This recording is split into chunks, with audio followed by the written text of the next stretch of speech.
Te jaren komen ze vanmorgen in stiel aan. Deputaire Sjoerd Galema en zijn opvolger Sietske Poepjes.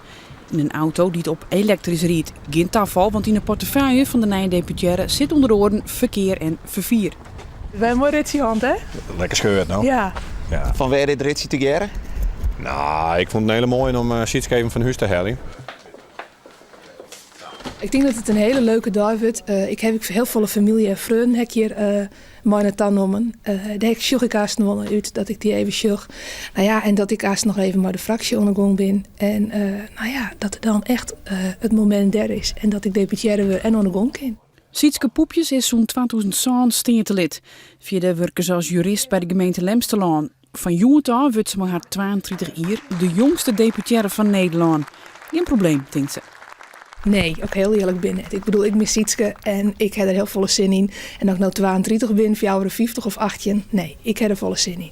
Galema had 18 jaar steertelid best en goed 4 jaar deputaire. Hichtepunt in zijn carrière wie de verkoop van Nuon oendielen.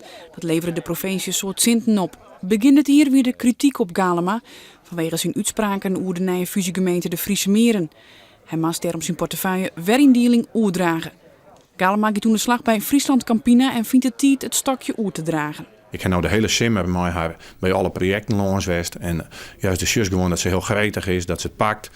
Dat ze ik lef heeft. Dat is erg belangrijk in de politiek. Dat jouwt gewoon een heel soort vertrouwen dat ik een geweldige opvolger heb.